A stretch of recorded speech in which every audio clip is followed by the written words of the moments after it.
urban. Diana, some of your critics say you sometimes appear concerned more with animal issues than human problems. Your opponent has pointed to a bill you introduced concerning banning the sale and trade of ivory and rhinoceros horn as evidence you do not deal with issues that people care about. Can you respond and also talk about your concern about issues that affect animals?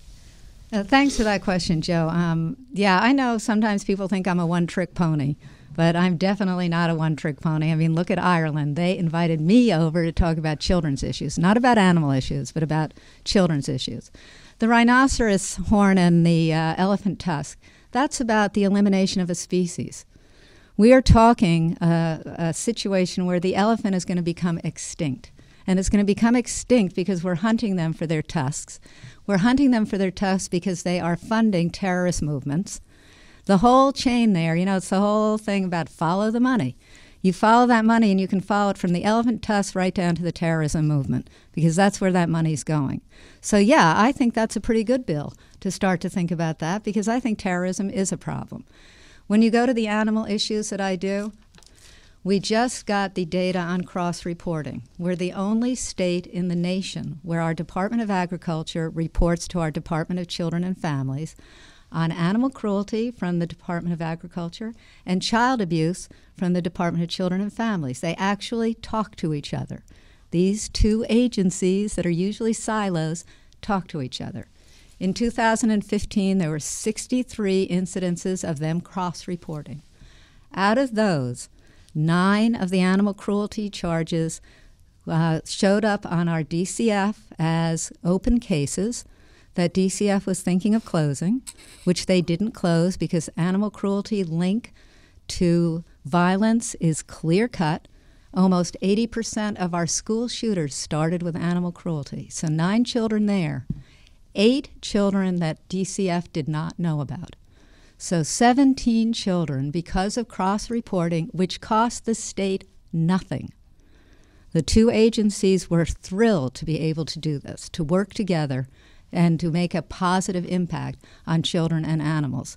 So when people say to me the things that I'm doing, all I do is I care about animals, what you don't understand is I am not just saying we have to stop being cruel to animals. I'm saying, what does that cruelty to animals mean? We have children that are being suspended and expelled in preschool. Now let me ask you a question. There was a kid who strangled his sister's cat because he was mad at his sister, okay? Killed it. It was a Siamese cat. You want to know how old that child was? 4 years old. So if we're not paying attention to that child strangling that cat, who do you think is going to get expelled from school, preschool? There is a link. There's a link in bullying. If you look at somebody that's taken a kitty and put it in the microwave, you think that child's okay? You think that child's going to be able to handle school? That's what I'm talking about when I talk about animal cruelty. I'm talking about policy. I'm talking about how we can interrupt the cycle of violence. Sandy Hook, right there, with the therapy animals. We're missing stuff that we can do at little or no cost. We're getting near the end of our hour. I want to give a chance, Mr. Mullane, to comment whether he feels the incumbent. I don't have a problem with that type of legislation. I think my disappointment is that the state's broke, okay, financially broke, and we're going to have one of the most difficult years. Diana sat there for her terms, 14, 15, 16 years, and watched it happen. I'm disappointed that she didn't stick her attention to the economy problem and the business climate. The business climate and the economy will solve all your problems. It'll bring the money in. Okay? So I guess my issue would be why she admitted the prevailing wage is wrong and ineffective. Why didn't she get it through?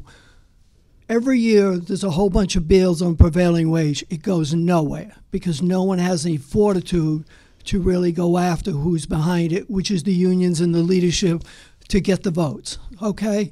So if you stay out of the mainstream and stay in those areas where nothing's really a mistake, and I commend her for that work, but you can't let the economy go down the tubes and let the financial aspect be so difficult that you're going to have to go in and cut a whole bunch of things that provide the quality of life and the ambiance that draws people to Connecticut.